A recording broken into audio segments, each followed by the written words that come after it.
to the presentation from ESF 10, and I'll ask Secretary General Miguel de Weaver to come to the lectern. When we looked at what, for example, our critical objectives are as ESF 10, and ESF 10, yes, I know I talk fast, either when I'm nervous or when I feel like I have to speak fast to keep your attention and not bore you, so forgive me, but I will try to slow down.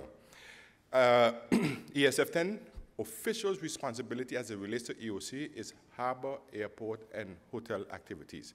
But obviously, my other hat, I am the Secretary General of the Ministry of TIAT, Tourism, Economic Affairs, Traffic, and Telecommunication. And given that we're having this for the public of St. Martin, obviously my presentation will be focused more on what do businesses or what should businesses do, as well as you knowing what and how we want the country to be prepared in businesses. So that's why I think it's important, because we want to maximize our resiliency as a country and to reduce the downtime of the country's economic activity. We want to learn from mistakes from the past, shorten and achieve economic recovery as fast as possible. These are important aspects for us. We obviously have to do that in the form of comprehensive partnerships with our stakeholders, and everyone contributing helps us to achieve that. Where we're talking about security to prevent looting, instituting state of emergencies, instituting curfews early, getting banks open and money flowing through the economy, ATM, partial open hours. These are all ways in which we're trying to get the economy back to normalcy as soon as possible, and with the ultimate objective of preventing an economic collapse. We don't want people to start to feel hopeless and start an exodus, and so that's what obviously getting the economy back up is critical for us. To do that, we need to obviously ensure that one of the tips I think we should be doing before the hurricane and pre-crisis phase is to ensure that you're adequately insured. Review your insurance policy. If necessary, upgrade your policy, especially against looting or business interruptions. So that also helps our resiliency and to bounce back fast. Protect your property naturally and your assets, including your inventory. Look at the type of shutters, the protection, the installation, get digital information, do backups up to a cloud so that you can always access that information after. So these are just tips that businesses should do to make sure that we can get back resilient and get back up and running as fast as possible. Ensure backup facilities such as generators, reserve fuel, supplies, water, etc. Have your financial plan in place in the event of that banks are closed, because as you know, that was always a problem. It was closed for an extended period of time. So obviously you need to have some reserve cash in hand so that whether you have to pay employees or do some other things, you need to be able to have that in hand. On the post-crisis, and I hope you're taking note of like some of the little pointers we're talking from unprepared to prepared, you know, the little subliminal messages that we do. They are what we do basically when we talk about the post-crisis. Here we do an assessment phase. We go into somewhat of an assessment of the critical infrastructure, and that's obviously done by AOC. We look at the roads, the prison, the airport, the harbor, the medical center. That's an important assessment that takes place. We also do assessment of the critical commercial sector. So for example, critical businesses, the fuel place, the hardware stores, the grocery stores, the fuel, GB, banks, hotels. These are naturally for us to know how fast we can get back and do what's necessary to facilitate to be able to get back up on our feet as fast as possible. We also try to secure basic supplies of materials, fuel, food, and water for the critical infrastructure. So for example, we want to make, if we all want electricity, so we have to secure the materials that GB may need to be able to get back on its feet as fast as possible, and your other commercial sectors. And that's why some of the materials we try to secure to make sure that your critical economic or commercial sector is taken care of first before we have and open it up to the population. We do such in a phased way. We think coming back to, it's important that we to normalcy that we do it in a phased way. And basically with our security plan from ESF 5 security plan, meaning the police, so that we can prevent the looting, also preparations, and we encourage, obviously, and this is why we're doing these type of activities, so that we could prevent the need, the urge, and even the probability of looting, because if we're properly prepared, then there's less of a need for persons to feel like they need to loot and they might feel desperate. Another important aspect is the coordination of the restoration of power and water and electricity of GB. Naturally, we can't control that as ESF10, but we try to influence that because we want the commercial activities in the commercial areas to get going so we can return to as fast as normalcy as possible. And that's why, for example, the banks and the financial institutions and insurances are also encouraged to open up as fast as possible so that we can somewhat feel normal, people have access to money, and then there's no, prevents uncertainty and even panic. So I think these are the things that we should do. These are just some small tips that businesses and the public should know so that we can be prepared. So in closing and in conclusion, as they say, he who fails to plan is planning to fail. We know that. So, and we need to make sure that that's why we're here, to continue to plan, to provide information so people could plan effectively. And we should also, and we know going forward in the future, we will be planning for other types of disasters, as I think someone also mentioned. We should certainly manage our expectations, because one of the things after the events, a lot of folks want to know, what's the economic impact and et cetera. And sometimes when we try to do that when somebody's fixing up, obviously that's not the right time to be bothering people. So I think we need to manage our expectation, because many times the information anyway becomes reliable or it becomes overestimated. So, we need to be able to do things in the right way. Stay informed, acquire information from credible sources, and I think that's one of the main points that we have been trying as a EOC to centralize, that people get the information from formal sources such as government to be able to rely on knowing what's happening and what's true and what's not true. So I think that's also very important.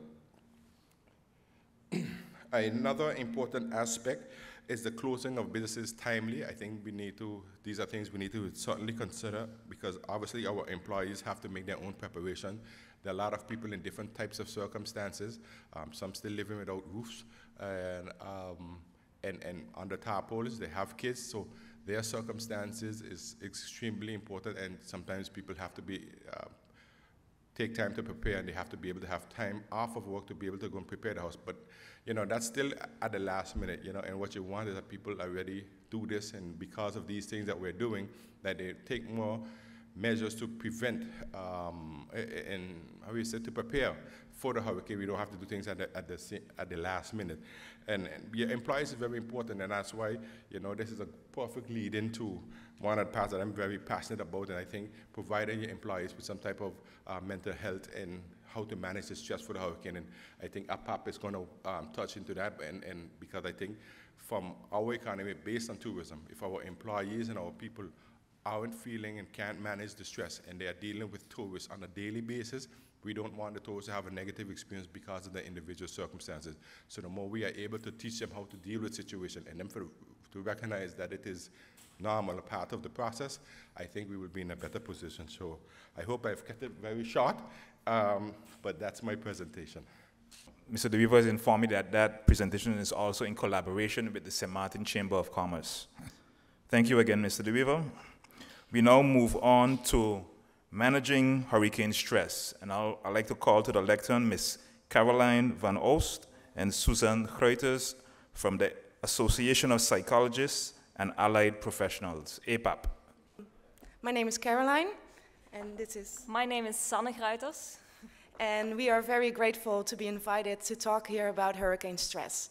We're from the Association of Psychologists and Allied Professionals, St. Martin.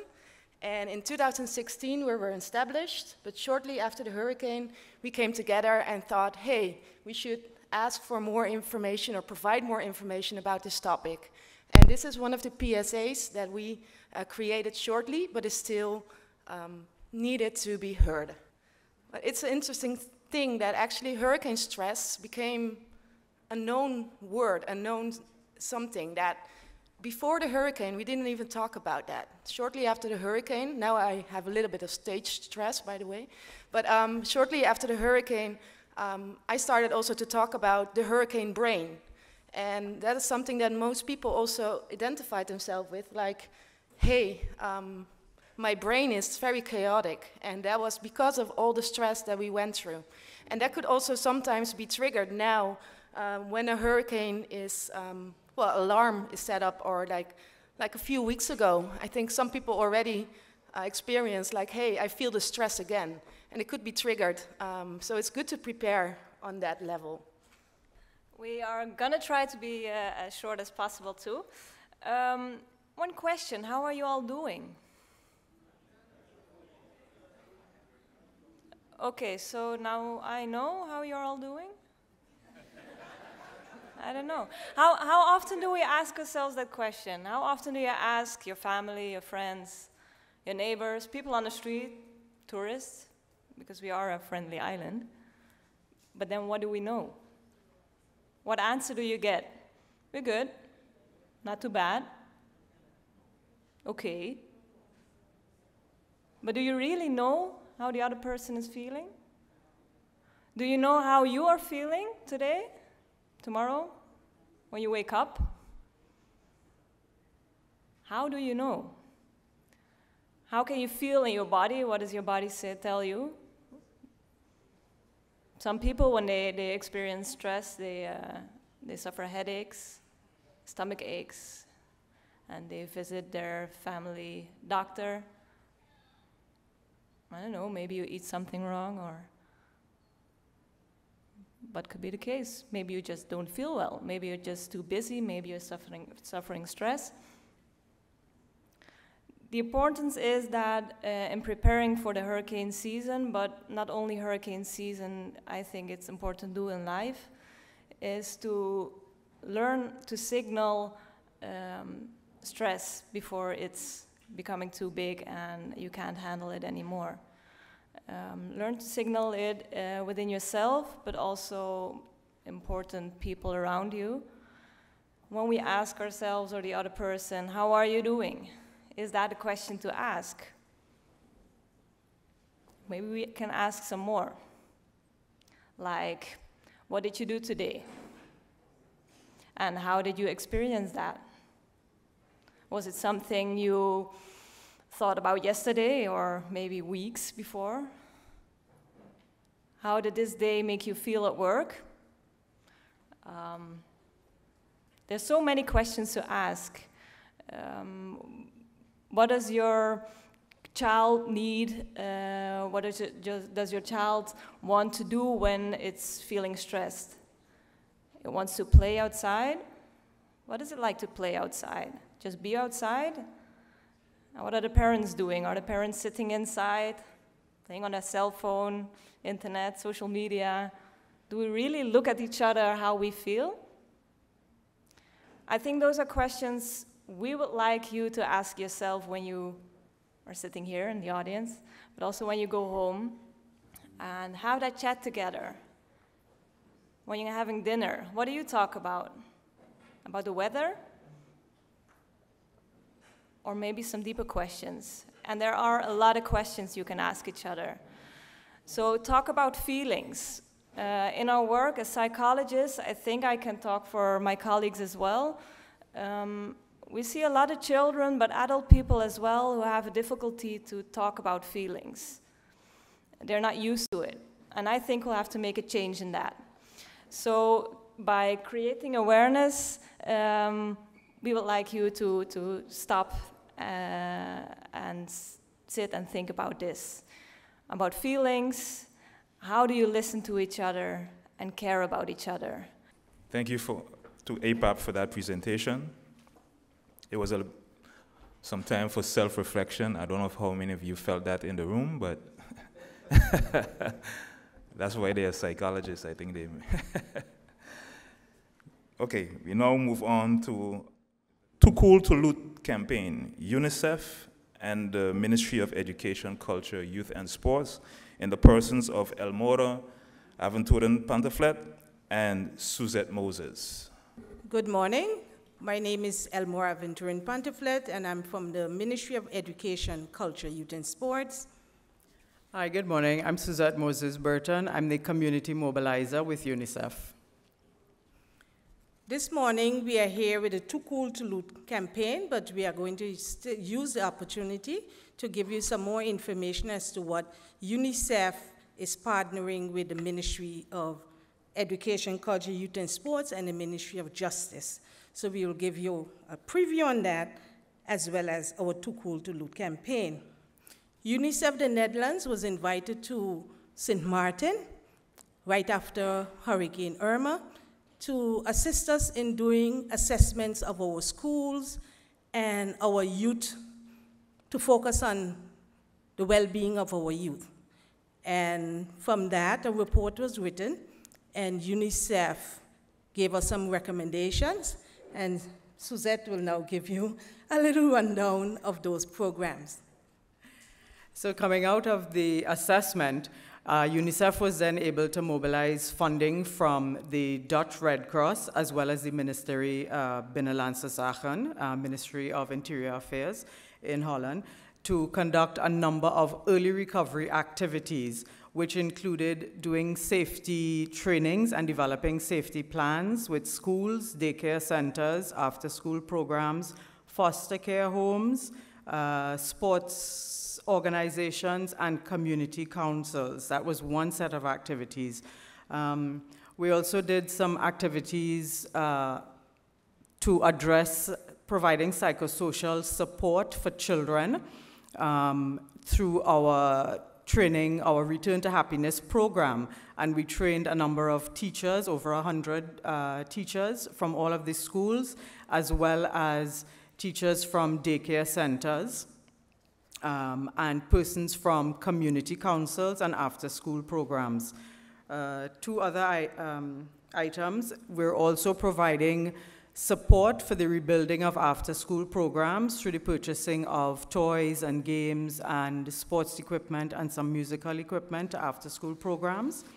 And we're also doing, in collaboration with the Ministry of Justice, Court of Guardianship in particular, following up of evacuated kids.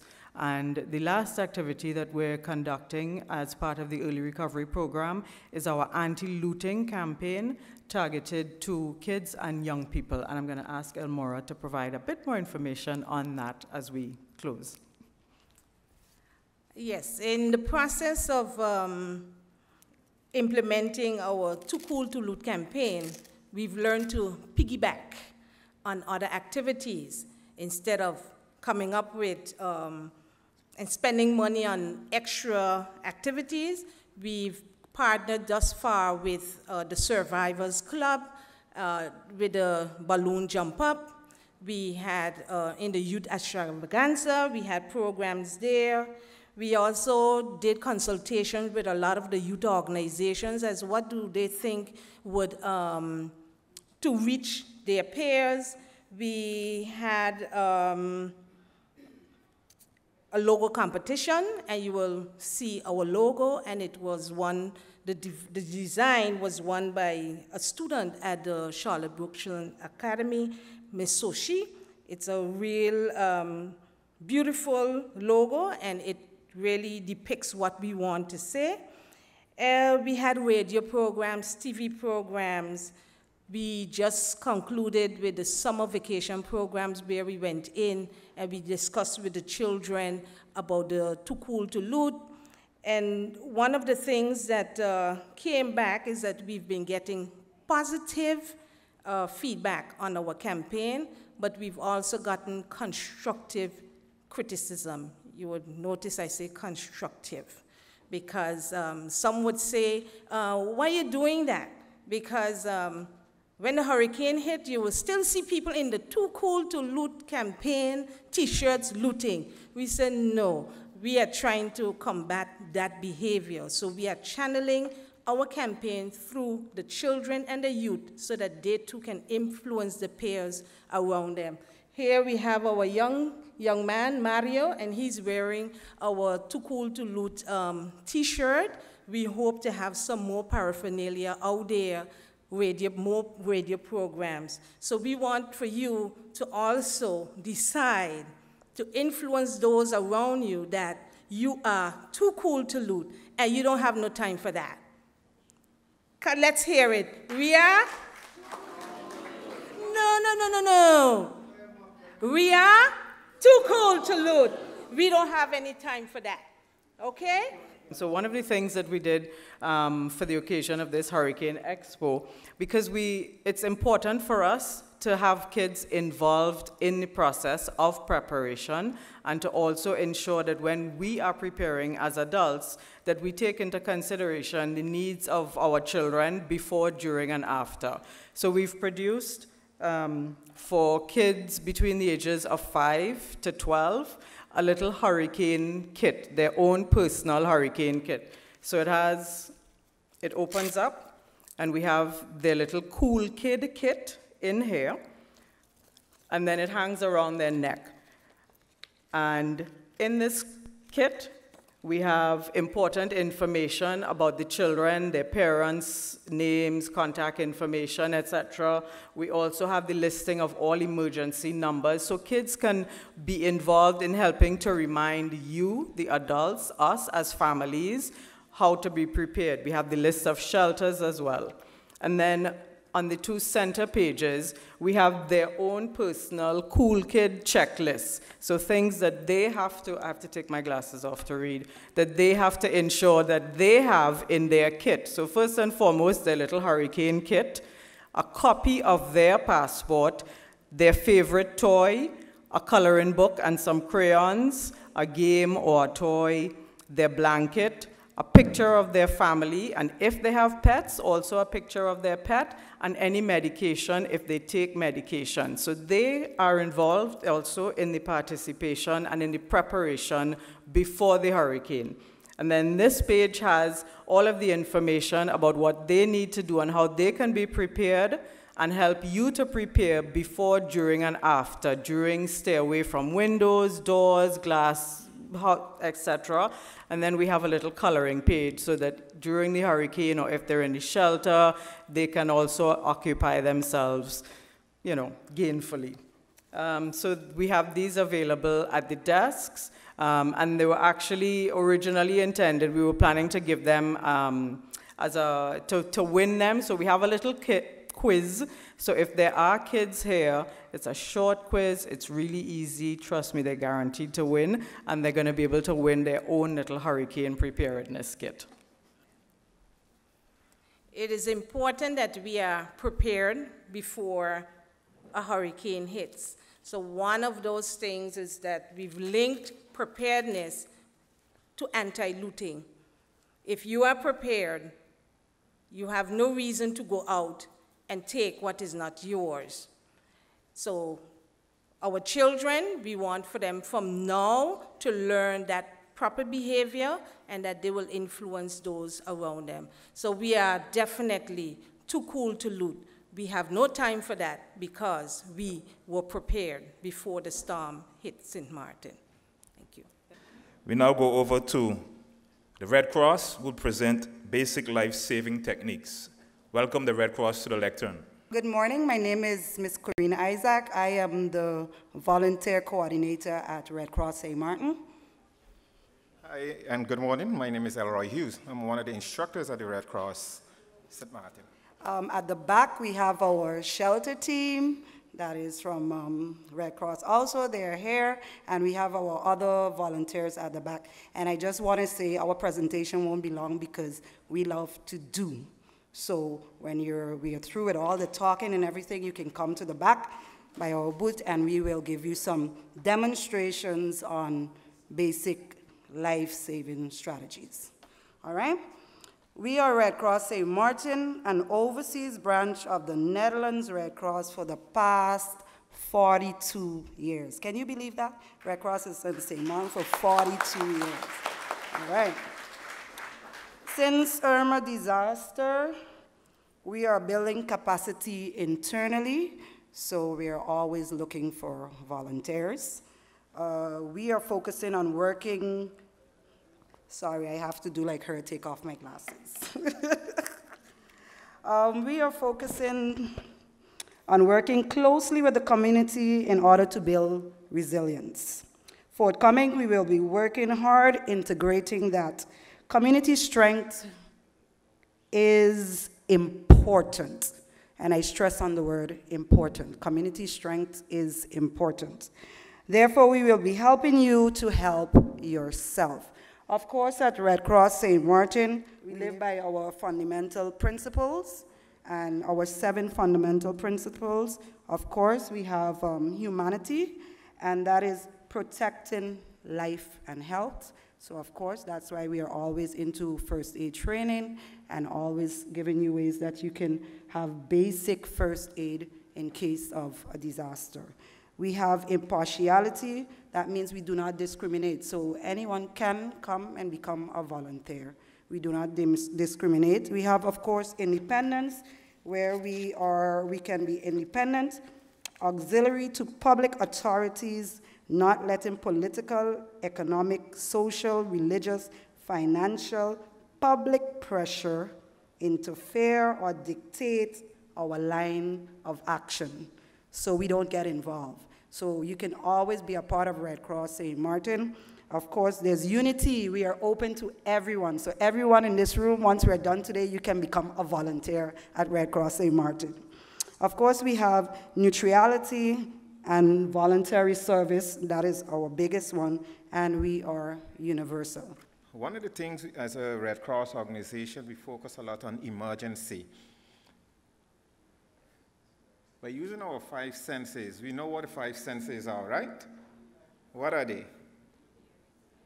I know it's Saturday morning, so okay. So we are ready. So what it is? Sense. So we're expecting you that in hurricane season, you know, we activate those senses as loud as possible.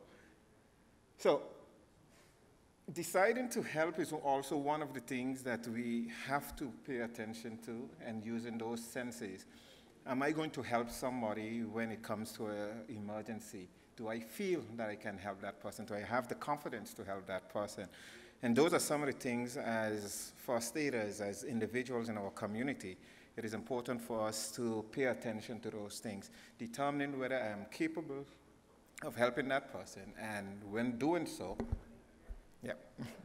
when doing so, do it with confidence. It is also extremely important that from the moment you experience a disaster, please call 911 if you're unclear about what to do and how to deal with a disaster. Call 911 or call emergency medical service. Check the victims. Get as much information from the victim, about the victim as possible, and pass it on to the 911 dispatcher.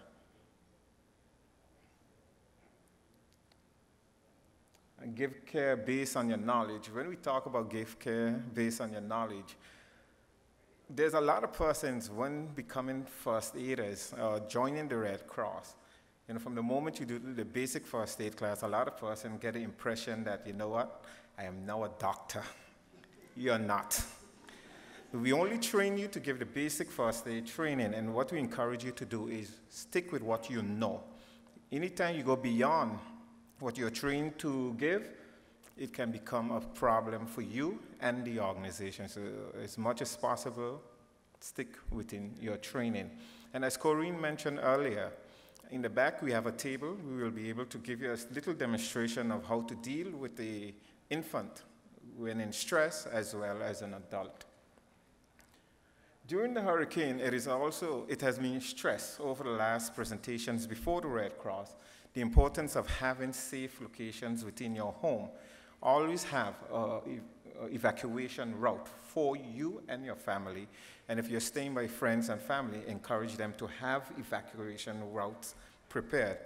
It also means it is important to have a safe room within your home in order for you to, if you can't get out during the hurricane, you can actually go in that safe room and wait out the hurricane during the extreme high winds. We all have first aid bags with us, right? Who have their first aid bags?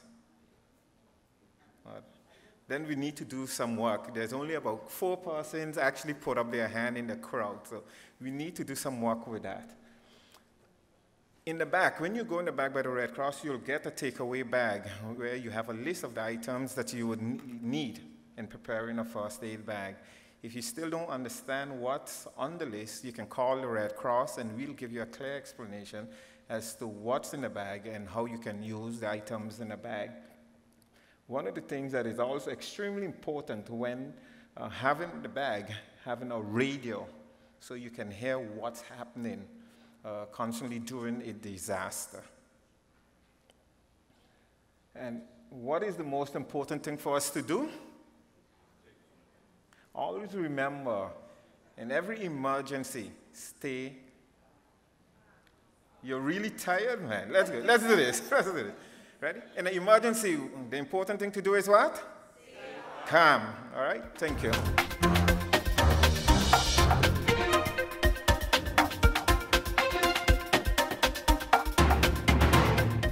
Coming up next, what to do with your pets during a storm. I'd now like to welcome to the lectern Animal Defenders representative, Jackie Van Sant. Good morning. My name is Jackie Van Sant, and I'm one of the volunteers at Animal Defenders St. Martin. Animal Defenders is a foundation solely working with volunteers, and we work on donation basis.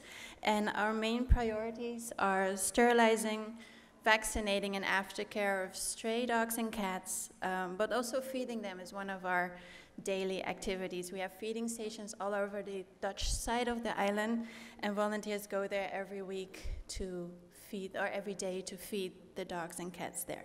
I'm just going to talk until we get the presentation up. One of the other things that we do is we help injured stray animals like cats and dogs, sometimes even birds. We had a pelican once that we helped. And we have foster families that take care of the dogs that we find, that puppies, cats, until we find them a forever home, so they get adopted. Okay. And that was one of the main things we did after Irma, because of the storm, a lot of gates and fences from yards and gardens were damaged, so a lot of the pets people had ran away. But also, and that was really disturbing to us, seeing pets as part of our family, is that where people were going off island, they left their animals at home without food, without water. So our volunteers were very busy during like the first couple of weeks after Irma, doing house calls where we fed the dogs and the cats that were left behind. We gave them water and care until we found them a forever home or a foster home. So we were very busy with that. Also, we saved a lot of injured animals. We gave them veterinary care. We paid for that. We got a lot of donations after Irma, also from the Netherlands, and they donated pet food. So what we did, we went to food. We did food drives during the different parts of the island. We gave people cat and dog food. For free, of course. And we did vaccination drives as well, because we had an outbreak of distemper. That's a very, very injured, like a very bad and can be deadly disease for dogs. But a lot of people didn't have money or jobs anymore, so they can even feed themselves. So we gave them food, but also vaccinated their dogs and cats. We checked all of our feeding stations. We built new feeding stations. So after Irma, we were pretty busy doing that. But today, we are here to educate you on how to prepare for a hurricane if you are a pet owner. And we have 2 steps in that. And the first one is prepare, and the second one is plan. So, of course, you have to get food and water in your house, not only for yourself, but also for your pets. So we always say a minimum of 7 days, but with the recent hurricane, maybe 14 days is even better. Store that in your house in a waterproof container, so it doesn't get wet. Get enough water inside your house, not only for yourself, but also for your pets. And you can just save your bottles and fill them up with tap water. They don't need bottled water. And also cat litter is really handy if you have cats and they can go outside. Next one. Also, we urge you to get extra supply of medicines in your hurricane pet kit. And put them also in a waterproof container, because after Irma, we found that a lot of veterinarians ran out of their medicines. So if you stock up before, you always have enough of those. Also, the first aid kit you make for your family, put in some stuff for your animals, like flea and tick prevention, latex gloves, antibiotic ointment, just to help your pets if they got injured during the storm. Next one. What we also recommend is what you do before is always include, we always advise people to give their dogs and cats a collar with an ID tag. For dogs, a harness is preferred, and a leash, and always keep an extra set in your hurricane kit, because during a storm, things can get lost or blow away. So you always have a backup in your kit. Also, make copies of your vaccination documents and medical records of your pets. Put them in a plastic bag, a Ziploc bag, so they can't get wet, and add them to your kit so you don't have to search for it when you have to evacuate. What we also do, when we give our dogs and cats up for adoption, after we foster them, we give them a microchip, so they're always registered on their new owner's name. So we always recommend people to do that too. But keep that information up to date, because if you move or go to a different address, tell your vet that you've moved so they can locate you if the dog or cat has been found. What we also recommend is to provide for a crate or other pet carrier, just in case you have to evacuate. It's good to have that on hand so they are safe and comfortable. They probably like it in there because it's closed, and there they feel more safe than just out in the open.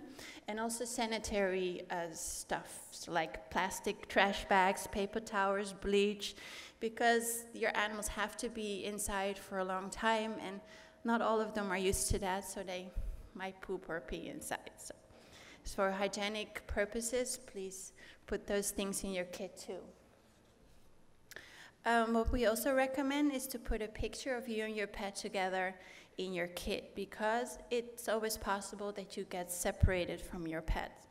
And a picture of you and the pet together always helps to find them. What we do, we have special Facebook pages where we posted a lot of lost and found pets after Irma, but yeah, it's always good to have a picture because it's much easier to recognize the dog. And for your pet's sake, it's nice to have familiar items around him or her, like bedding or treats or toys, cookies, just to get them calm, because normally they already feel that something is going on, like hours before a storm is coming, and they get a bit nervous, so you try to get them calm and reduce stress as well. So our second step, next to prepare, is plan. And that's, like, you can incorporate that in your plan for your family, of course. What we always recommend is take your dog, if you have a dog, for a walk before the weather turns ugly, just to get everything out of the system. If it takes a little longer, you have these kennel pads, doggy pads that you can bring into your home where they can do their needs. But if you can, just have a little walk with them before they have to be inside. And what we did see is, please do not let your animals or pets stay outside during the storm. If it's dangerous for you, it's also dangerous for them. And we also saw a lot of dogs still on their leash on a tree. This is one of the pictures that we got from a volunteer. So especially not tied, and rather we not have them outside at all. Because it's just too dangerous with all the flying stuff around. There were a lot of animals killed during the storm. Another thing to plan is, like the Red Cross already said, find a safe place in your house, but that's where you also can bring your pet inside. And train your dog or cat, if they're an outside dog or cat or other animal, train them to be in that spot so it's a familiar spot for them. So it's not where to be there the whole time. So just train them in that safe spot and make it comfortable for them with their toys and give them treats and try to stay calm and comfort him. Next step is to plan how to get away. Like I said, if you have a carrier or a crate, you can put your pet in, well, assemble them, put them in there, and then if you have to evacuate, you can bring them with you. If you go to a public shelter, though, keep in mind that your animals may not be allowed inside. So you have to plan ahead where you're gonna put your animals in case of emergency.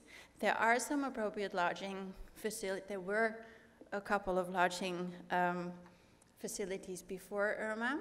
Some of them are destroyed, but there's always options to bring them to family if you go there, to friends who have dogs. Just plan ahead, so you don't have to think about it at the moment you have to evacuate. And last one, talk to your pet's veterinarian about emergency planning. They can give you tips and tricks on how to prepare, what kind of medicine your dog needs, what to get in advance, and get names of vets and hospitals in the area where you are evacuating to. Have a look before the hurricane, if there is an animal shelter, a vet in the area you can go to, so you don't have to look up the information after the storm. Then one sheet on how to prepare if you have livestock, because there are people who have goats and horses on the island. Well, if evacuation is not possible for these large animals, you have to decide whether you leave them outside or have a shelter for them. With the big animals, most of the time it's better to leave them outside because the confinement takes away their ability to protect themselves. Like the horses from Seaside Nature Park, they were left outside and they found their own shelter in Indigo Bay. Some of them were hurt, but they were treated after. But keeping them in a barn, I think, would have been worse. So with the large animals, it's a different kind of way of approaching. And if you do shelter them or put them in a place, watch that there's no overhead power lines or poles, no debris or blowing debris or barbed wire fencing. We made a flyer with all these tips and tricks on a very small, it's very nice flyer. We have that in our booth, so you can take one, take more if you want to bring it home, give it to family and friends, and all the tips and tricks I mentioned are here on this flyer. Coming up next, I'd like to bring to the lectern from the Simpson Bay Pharmacy, Ms. Tamara Landino, who will be giving us hurricane preparedness tips. I'm the pharmacist of Simpson Bay Pharmacy, and I also represent Pharmacists Association PASS in ASF 6, which stands for Emergency Support Function in Public Health and Medical Assistance. When Mrs. Pantoflet invited my pharmacy to participate in the Hurricane EXPO, I decided to create a video about how to prepare for a hurricane based on our true experiences with Irma. I asked Martin Roth, a young, talented filmmaker from Martin like St. Martin, to make a short, informative film, which is at the same time a tribute to all of us who witnessed the devastation of Irma last year. It was not an easy project, and you will be judging if we succeeded. I want to thank my husband Edwin, K1 Britannia Foundation, Mr. Chaden, and Mrs. Sarah Westcott-Williams for their contribution in the video. Also my thanks to Orange Grove Band to let us use their song in our video. St. Martin Strong, be prepared.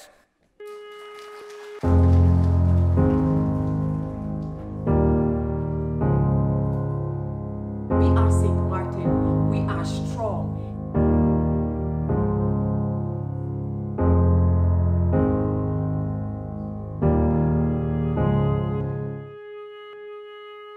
Easy love, ease the love down. Too much of fire and the whole place gon' burn down. Easy love.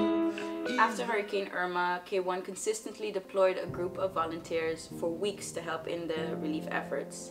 What we learned from our experiences is that the best way to deal with the aftermath of a hurricane is to be prepared from beforehand. When it comes to shelters, they should not be your first resort.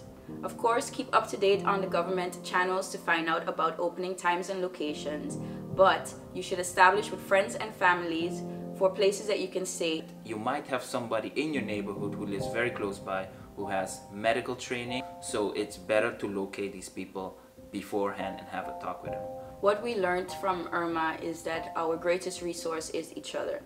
So take the time from beforehand and prepare yourselves with your network of family, friends, and persons in your area so that you can pool your resources together. We can all make it through to the next side safely. My name is Dr. Ubo Chaden. I work in the Simpson Bay Medical Clinic. I have some advices for what to do, what not to do. It would be good if every household has a medical kit, some basic medication like painkillers and antibiotic creams. For people with chronic diseases like high blood pressure and diabetes, make sure that days before the hurricane you already have for at least 4 weeks your medication at home. Next to that, it would be really good if you would have a list with all your regular medication, that in case you lose the medication, that you can show that list to a pharmacy, even if it's not your own pharmacy.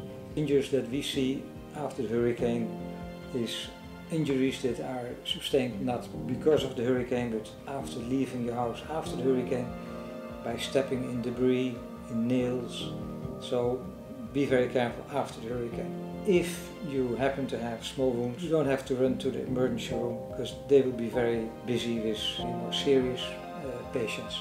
Try to go to a nearby clinic to get treatment. It's very important to listen to the radio because they will tell you which pharmacies will be open and at what times and which clinics. You can go to any clinic which is nearby. Every home should have a hurricane emergency kit which contains essential supplies we will need after a hurricane. After our experience with Irma last year, we should stock up essentials for at least 7 days and preferably for 2 weeks. The most important item to have after any disaster is water. 1 gallon a person per day. I also recommend having water purifying liquid or tablets at home in case you will have to use water from a cistern. Stock up non-perishable food as well, and don't forget to have a manual can opener in your kit. Have at hand a battery-powered radio, spare batteries, and a flashlight. Candles are not recommended because they can cause fires. Don't forget to fully charge your cell phone before a hurricane, and I advise to have an external charger.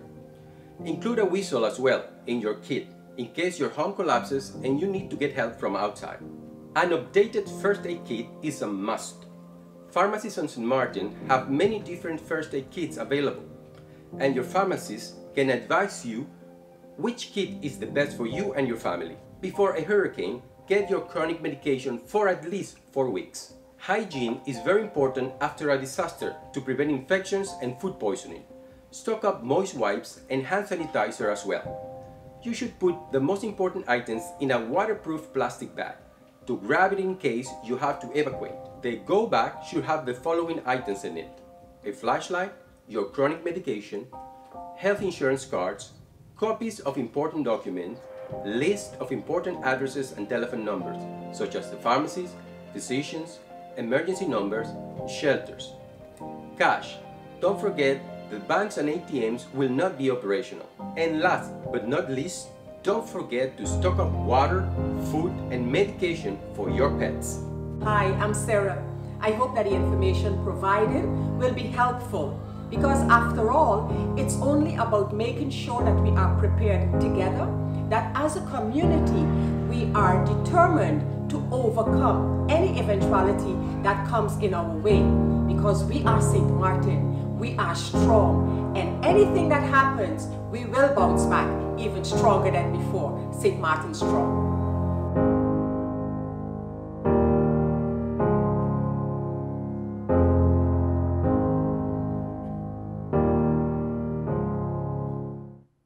We now move over to one of our last presentations for this morning under Insurance Do's and Don'ts.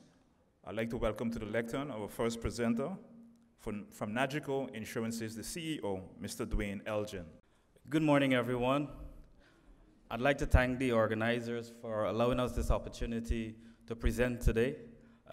Eric and I, of course, Eric has been with Nagico for many years, and I think it's fitting that he is up here to present with me. Before we proceed, I know a lot of people would have experienced the hurricanes of 2017, and I'd just like to do a safety check to determine if I should continue with this presentation, because insurance was a very sensitive subject during 2017, and I imagine as we go forward. So is it safe for me to continue to present? Will I be allowed to exit here today? Okay. Now, 2017 was an unprecedented year in terms of natural catastrophes. And if you look at the slide on the screen, you will see that almost in every part of the world, there was a natural catastrophe. What is alarming is that the fatalities from Hurricane Irma and Maria totaled in excess of 200 persons who would have lost their lives. And that is something that we cannot take for granted because we live in the Caribbean. We were mostly affected by Hurricanes Irma and Maria, and therefore the need to be prepared and do what is necessary to avoid the loss of life is very important. From the natural catastrophes in 2017, there were at least 330 billion in losses. Now, of that 330 billion, only 135 billion is estimated to have been insured. So could you imagine the amount of uninsured losses that persons would have suffered in 2017? Apart from that, the hurricanes were the costliest hurricanes recorded in history. 215 billion was the cost to reinsurers and insurers combined. There were parts of the world where 2,700 people were killed from the floods in South Asia. Now, can you imagine the grief and devastation that this would have caused on the lives of the people in these parts? But today we are here to present about the do's and don'ts of insurance. And there are lots of things that we can do. There are lots of things that we shouldn't do. But I will focus today on some of the things that we consider very important. Of course, in the audience, we have other insurance professionals who may have additional things to add. And I understand also that Mr. Henderson will do a presentation from a broker's perspective. So there's a lot of information that we'll provide today. Now, the first and most important thing, and I must commend Miguel for helping me out with this presentation earlier. The most important thing is to do an inventory of your assets or your possessions. The things that, if damaged or lost, will create financial hardship for you. So it means that you should, at some point in time, sit down and look around your surroundings to determine what you have, what you own, and what if those items are lost or damaged, how will it affect you? And of course, the most important possessions for individuals would likely be their homes, their cars, their personal possessions, including jewelry, and for those of you who like nice watches. And then the next step I would recommend would be to choose an insurer that will satisfy your needs, not theirs. And ultimately, there are many insurance companies that are present on St. Martin, but you have to evaluate your insurance company. There are many ways you should evaluate your insurance company, not only by the policy they provide, but by the service they offer, by the financial strength of the company, by the track record of the company, amongst other things. Then you can also choose an agent or broker, but ensure that agent or broker will add value. That agent or broker should not only renew your policy annually, but they should do the inventory that I spoke about earlier with you. So when you go to your agent or broker or your insurance company, ensure that you demand more. Don't just go in and pay. Ask questions. And then choose an insurance policy that meets your needs, that is easily understood and in plain English. Of course, there may be policies in Dutch, the official language of the island, but my recommendation, of course, most policies are written in English. Then read policy documents and ask questions if not clear. I think the pitfalls from the last hurricanes and insurance in general is that policyholders do not read their policies. It's almost like your mortgage.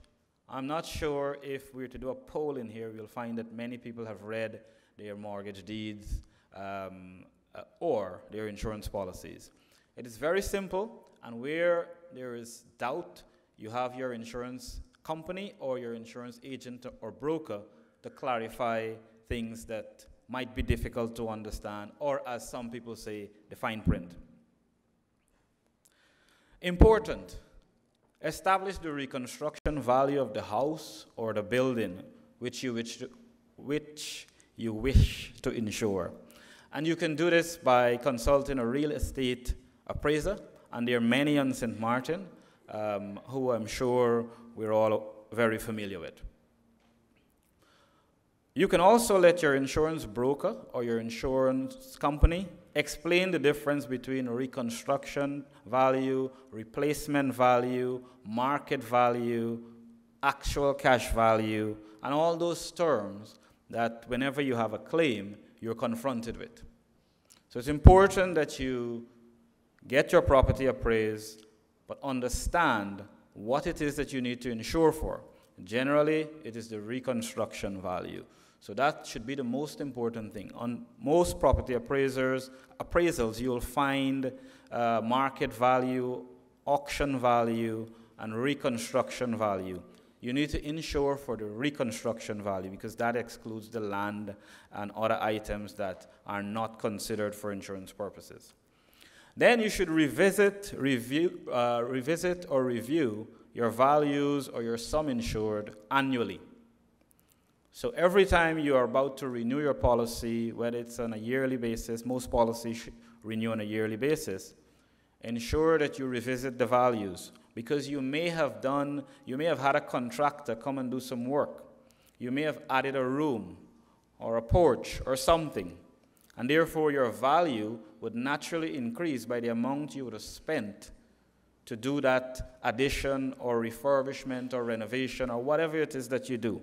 So it's important that when you do things around your house, ask your insurance company or your broker or agent whether or not you should increase your value or whether it will have an impact on your insurance. And then you should repeat one above at renewal as well, which is to do the inventory of assets that you have. As I said, notify the insurance broker or the insurance company of changes that you've done, so that I've mentioned. And if you buy, during the course of the year, you buy new televisions, you buy new watches, new items, new jewelry, for your contents insurance also, ensure that whatever additions you've had, you notify the insurance company. Now for business owners, there are specific things that I believe that you should do, apart from the items that, the dues for all individuals. You should choose coverages that are specific for the needs of the business. So you should ask your insurance company or your agent and broker what coverages ideally you will need. And they should be sufficiently knowledgeable to advise you on what coverages you need. Of course, if you choose not to accept the coverages for different reasons, then that is your choice. But the typical coverages that business owners should have would be fire and extended perils or all risk insurance. And these are specific coverages to protect the property or the contents or the stock that you have. Then you have burglary insurance, which will protect you against theft. You have employee dishonesty coverage. You have money all risk. And one of the coverages that I believe is very much underestimated, business interruption. Business interruption can play a major role for businesses in ensuring that you can recover or meet the shortfall that you'll experience after a disaster or any event that will cause damage to your property. You also have machinery breakdown coverage for those businesses that have machinery that the business depends on. There's coverage that you can buy. There's liability insurance, and there are various types of liability insurance that you can purchase. Public liability in the event that someone gets injured, or if you supply a product, product's liability. Someone gets injured on your premises, that's where your public liability will protect you. Or if you supply a product, a defective product, that can also help you. There is professional liability for those businesses that provide a professional service. There is also directors and officers liability insurance, and there are many types of liability insurance, but these are the coverages that I would recommend for businesses, and there are others, but at least as a basic suite of products, businesses should have these coverages. Then you ensure that the stock inventory values are kept updated and in an easily accessible format. So after a loss, the insurance company will require you to provide your inventory to verify that you had the amount of stock or inventory that you are claiming for or that you should have insured for a particular amount. And as I said previously, business interruption insurance is very important, and you should discuss this in detail with your insurer or your insurance broker. Provide financial information about the business. The key to business interruption is not only to select a sum insured, but to let the insurance company understand how your business operates, the expected turnover, the gross profit, the net profit, the wages, the fixed expenses. Sit down if you have an audited financial statement or you have your own management account, discuss it with your insurance company or your agent and broker.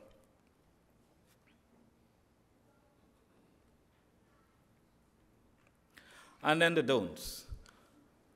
Now, one key thing is do not allow anyone to complete an application form for you.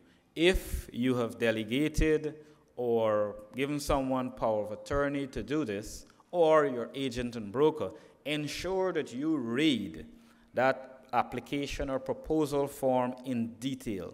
The representations that you make on that application form will determine how the insurance company assesses or reviews the coverage. So it's very important that the application form, you're comfortable with it, you've declared the correct information, because the fundamental of insurance is that the application form is the basis for the contract. So that is what parties will review when there's a claim. Don't skimp on insurance to save money and get penalized by underinsurance.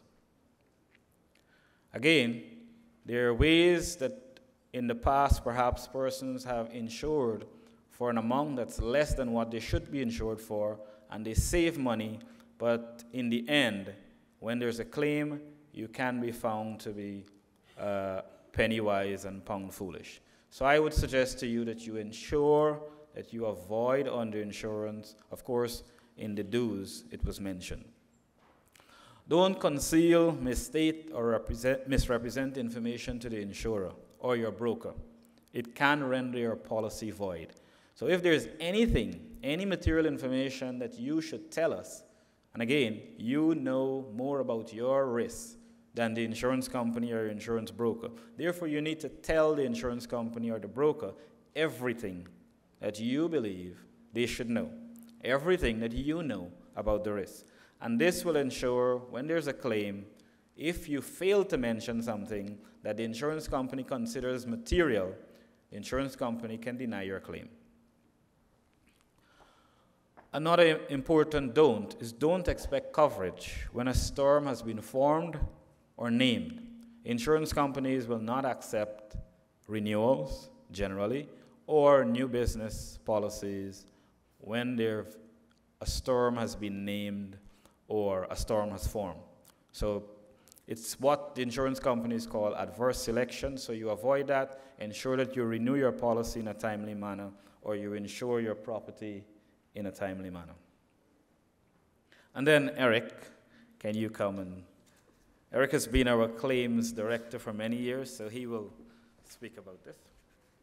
Thank you, Dwayne.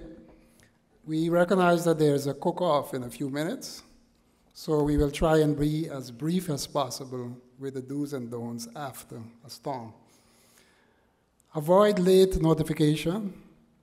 There will be a notice that we will receive, and we will send to you informing you that you should notify us of your loss as soon as possible. So as soon as you ensure or you secure your home, secure the safety of your loved ones, please get to your insurance broker or insurance company as soon as possible.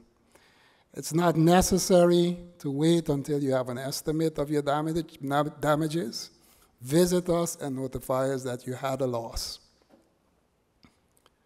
Take photos of the damages, and I want to encourage you, take photos of your property before and after. Your phone is a very valuable tool. It's not only there for social media, but it's important that you take photos of your furniture, take photos of your policy, keep your policy and your valuables in a plastic bag, because perhaps when you make it to our office, we are not fully functioning at that time. Fortunately, until and including Irma, we were able to get our office up and running within days of the storm. But it is possible that when you come and you file a claim, if we are not able to get your policy, you have it at hand. Expect an adjuster to visit you, and I want to stop here for a few minutes. The adjuster will visit you without the estimate. So as soon as you submit your claim, without the estimate, we will send an adjuster to visit you. It is not necessary for you to wait for weeks or months to get your estimate and then submit your claim. Don't wait for the garage, if you're submitting a motor claim, to give you an estimate. Come and file your claim. I'll bring the estimate after. There was questions about the adjusters that was used. St. Martin simply does not have enough qualified adjusters. So we use all the adjusters that were available on St. Martin and international loss adjusters. We use adjusters from the UK. We use adjusters from the US. We use adjusters from Curacao. All adjusters that we were able to use to get our claims settled as quickly as possible, we made use of them. The reason for receiving your claim as soon as possible is our reinsurers expect us to submit reserves as soon as possible. There's a lot that goes on in the background. We need to send reserves to our reinsurers. We need to inform reinsurers of the size of the losses that we expect to have. And by having the adjuster visit you, the adjuster and we are in a position to know the size of the losses that we expect. Remember, we are functioning, NAGICO is functioning today in over 20 territories. Hurricane Irma affected 6 of the territories. That's correct. And for St. Martin per se, it is necessary that we get it right. Hundreds of millions of dollars is being funneled into the community, and we have to get it right the first time. Obtain and submit a detailed estimate swiftly from a contractor. We want to encourage you to work with licensed contractors. We get a lot of complaints about the contractors that are not licensed, and some horror stories about what contractors do to their clients after and when they start to work on your property. So we encourage you to work with licensed contractors. Not only is it necessary in order for you to get a good qualified contractor, but our country needs the revenues that can come from the contractors that are paying their necessary dues. Keep records of your claims. So if it is possible, keep a record of the claim number, of the claims officer, of the adjuster, because it is thousands of claims that are being processed. So when you get back to our office, I spoke to this person, The claim number is X, and here is my estimate. When can I see the adjuster? I will call him. Get the number from your adjuster, you can call him. I'm going to go right into the don'ts. Don't begin repairs without allowing the adjusters to assess the damages. It is necessary to protect your home, so your home had some damages. It's necessary to protect your safety and the home, but do not begin the repairs unless or before you allow the adjuster to see the damages.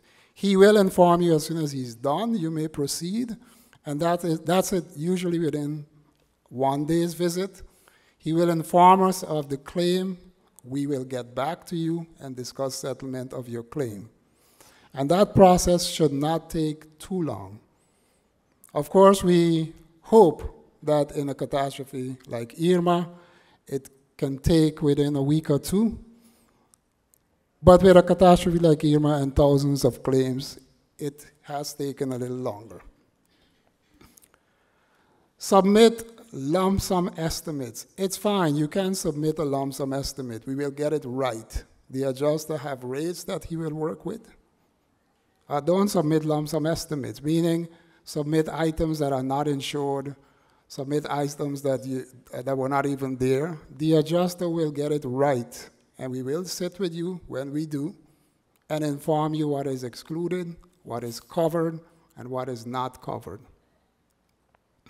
Don't fail to make measures to protect or secure your home. I mentioned before, do secure your home, secure your vehicle. Don't abandon the vehicle. We do have a lot of cases where people say, the car is left somewhere and I have abandoned my vehicle. Secure your property. I want to go a little bit on lessons learned. We can't do this here without discussing a little bit looting. A lot of our clients, Front Street, Back Street, a lot of the businesses, large businesses, supermarkets, were not damaged after Irma, but after the looting that took place for days, it wasn't a couple of hours, it took days, our clients had suffered total losses, so the full sum insured. I trust that our authorities are looking into looting and in the future what will be done before, during, and after a storm. So we do expect that in the future looting will be something of the past, or at least we will be able to address it a little better. Lessons learned, marine policies. Until now we have on our marine policy the safe area is Simpson Bay Lagoon or Oyster Bay. We've learned during Gonzalo and Irma that it may not be so. Vessels in the lagoon and in Oyster Bay were damaged significantly. I've kept it short. We are prepared to answer any questions. You can approach us at the NAGICO booth. There is an example. We cannot do this without discussing underinsurance. There is an example of underinsurance. I will leave Dwayne to address the underinsurance part of it. Okay, so this has been probably the most discussed subject after the hurricane, and it will continue to be a subject that will be discussed for many years to come, simply because it is a challenge, and it is incumbent on policyholders, insurers, agents, and brokers to do what is necessary to eliminate or avoid or minimize underinsurance. But I think it's important that I give an example of how it works for you to understand how important it is to have your property appraised or insure for the correct value. So a simple example and of how it works would be, you have insured for $250,000, so that's what you did. The replacement value or reconstruction value of your property is $500,000, so that's what you should have done. And then the loss is $100,000, and your deductible is $5,000. How much will the insurer pay? So the insurance company will simply do a calculation, what you did divided by what you should, times the loss, less the deductible. So you did 250,000 divided by 500,000, that's 50%, times the loss of 100,000, that's 50,000, less 5,000, means you get 45,000. So if you insure to value, you will eliminate the application of underinsurance. And the principle is simply this. The insurance company would not have collected premium for the full value at risk, and therefore they will proportionately reduce the loss to reflect what they were on risk for. So it's important that you and we all do what is necessary to avoid underinsurance.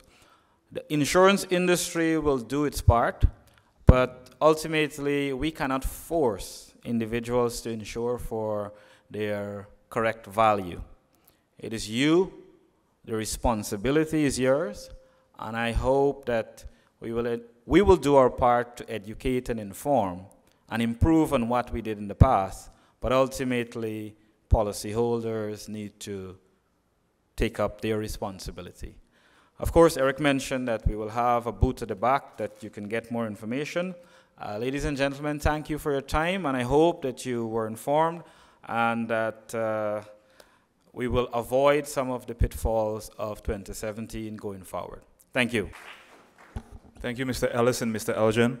We now go over to Mr. Neil Henderson of Henderson Insurances and the St. Martin Insurance Brokers Association. Donald Trump has a lot of problems. And against the advice of his legal, strategic, and political advisors, he wants to meet with Bob Mueller. Why? I believe on that day, you will have a congregation of all his adversaries. And then America will be attacked. And all those adversaries will be no more. Donald Trump would blame this on aliens. They will start to sell more weapons, and he will be whisked away out of that meeting into a safe zone. And like that, he would avoid the harassment he's going through now. A year later, he will appear here in his mansion in Lowlands, and he will be joined by Putin and his friend Kim Jong-un. And that mansion becomes one of the most desirable museums in the world. And that is going to solve a lot of St. Martin's problems because tourism will boom, we will balance our budget, and a lot of the problems we are dealing with today will be no more. But in the meantime and between time, before that happens, and if it happens, we have to still look at what we have to do now. And since we're on the topic of insurance, I want to address a few important things for us today. Every single sector in the insurance industry have failed after September 6th. It was 6, right? The insurance companies, the insurance agents, the insurance brokers, it was something that none of us expected. It was something none of us prepared for, and it is something where we all fell short in rendering the services that a paying customer would expect of us. And I think it is very important that we acknowledge that and we find ways of dealing with that going forward. One of the things I want to touch on immediately is the matter of underinsurance. Underinsurance is something that was cried regional. And there are some attributes to that. When you have a catastrophe like that, it means that prices go up right away. So the guy that was going to build your house pre-hurricane for $100,000, because there is such a huge demand, it becomes $200,000. So there have to be some kind of managing of how costs after a hurricane is established. Otherwise, everyone will be rendered underinsured. I think it is also contributed when you have adjusters flying in from different parts of the world, meeting immediately after a hurricane with hardware stores, with contractors, and establishing what the price per square meter or per square footage is going to be.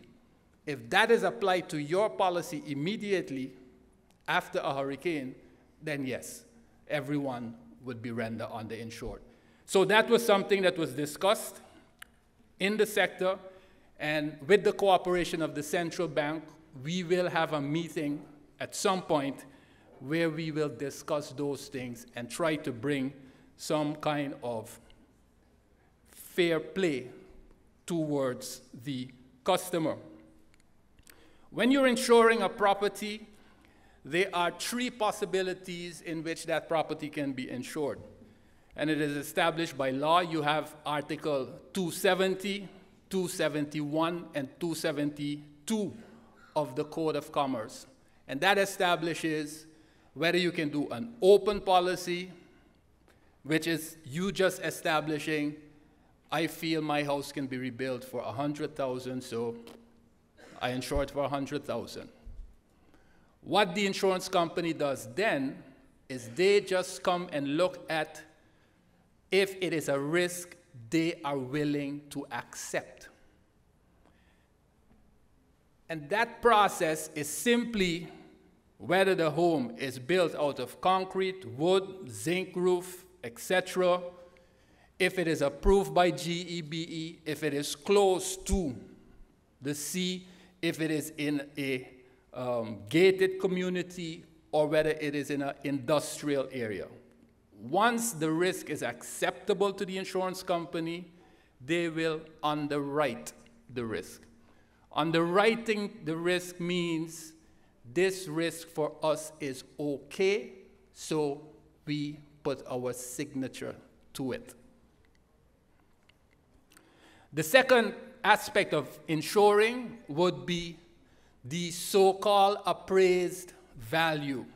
And that so-called appraised value can be established by simply someone in the know, like a very seasoned contractor that can tell you, well, I think this can be rebuilt for X amount. And then the third option would be the appraised value. The appraised value in a dispute cannot be rendered, let's say, invalid, because the courts view an appraised value by a certified appraiser as correct. The only thing you would have to look at is the date of that appraised value. And like Mr. Elgin said, if there are things you have done to the property within that year or 2 years before, you would need to make mention of it. Even if you did not do anything at all, you have to also keep in mind the inflation factor. Every year, if you don't appraise your property, when you go to pay the renewal premium, at least apply a 4% increase to the value so that you at least cover the problem of underinsurance. It is important for you to know how the policy is put together, because at the end of the day, you have a policy. And with that policy, you will go and file a claim. And when you file a claim, it is a very serious thing for you because it means you have a loss. And if that loss is not addressed properly, it means you have to go in your pocket, or your family is going to have to do some sacrificing somewhere along the line. So how is your policy put together? Your policy is put together based on legislation. An insurance company cannot put something in a policy that does not jive with legislation. So, for property insurance, for example, the law has a definition of fire. Every insurance company has to acknowledge that definition in their policy. So, we're looking at legislation, we're looking at the general policy wordings, what we call fine print in layman terms. In the general policy wording is where insurance companies compete for market. So one would say, I'm going to cover this, the other one is going to say, I'm going to cover that plus this, etc., etc., etc. And then you have the clauses where the insurance company removes or deviates from the general policy wording, and they might make an exception for you based on a specific need. What does your broker actually add? Your broker is supposed to be familiar with those general policy wordings. The broker is supposed to be familiar with the legislation relevant to those policy wordings. Your broker is supposed to be familiar with the clauses of that policy, but your broker is also supposed to be familiar with jurisprudence. The broker should know how did a judge in a similar dispute ruled, whether it was last year or 10 years ago.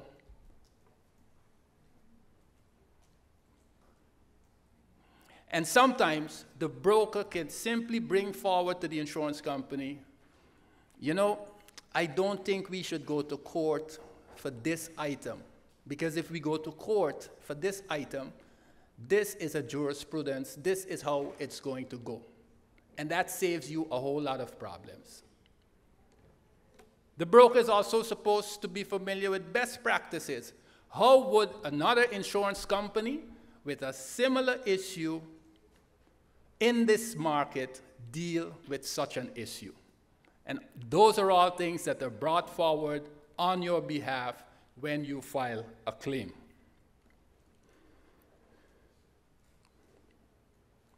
Then the matter of adjusters. Adjusters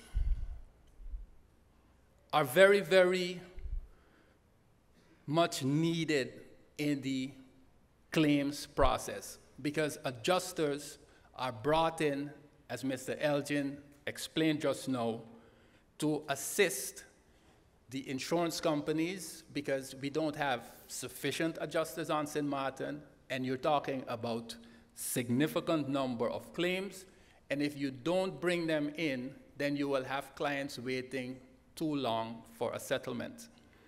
But when the adjuster comes in, they come in with different market experiences, different backgrounds, different interpretation, and that is also a reason why it is important that you have a local broker. Because sometimes the interpretation of the policy wording is very, very critical.